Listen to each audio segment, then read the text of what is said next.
Yo guys, what's going on?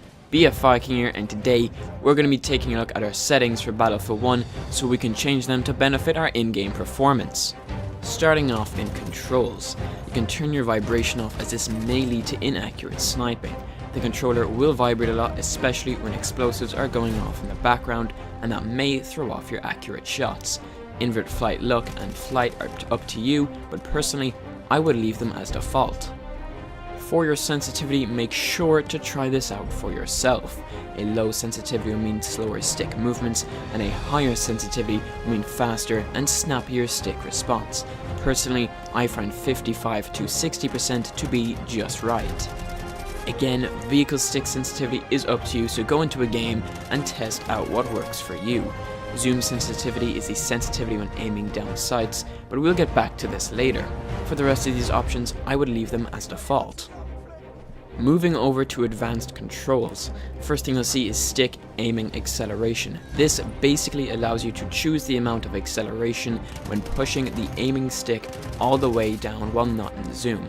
I would certainly recommend turning this all the way down to 0. For the controller stick setting, I would leave these as default. I tried playing around with these, but in the end, I just went back to the normal default setting, and that is probably the best one, but you can try it out for yourselves. Your soldier zoom sensitivity is one you are definitely going to want to play around with.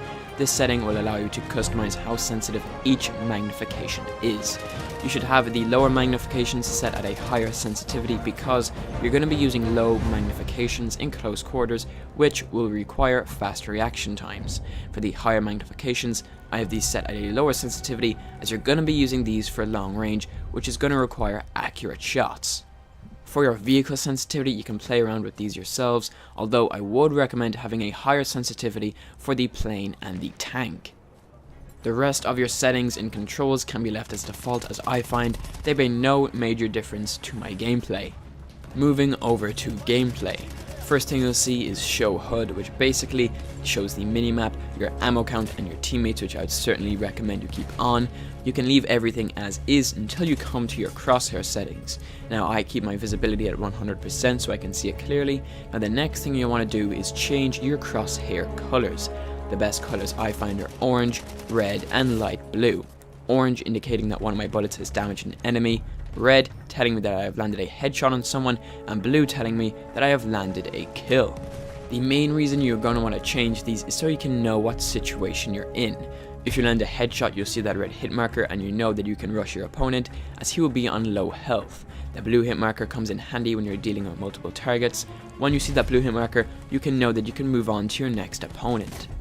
Make sure to enlarge your minimap, as I found the default size just doesn't give you enough information.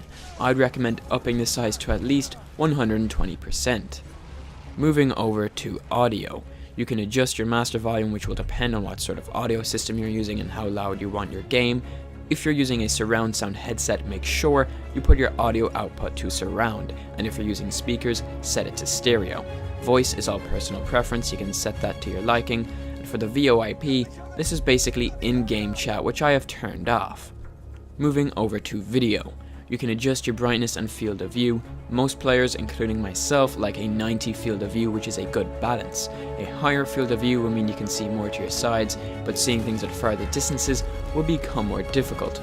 Motion blur, make sure you turn that all the way down to 0%. It will make the game look nicer, but it's going to make it a lot more harder to aim. Weapons DOF can stay off, and change the colorblind settings if you are colorblind. So guys, that just about wraps it up for this episode of The Upper Hand.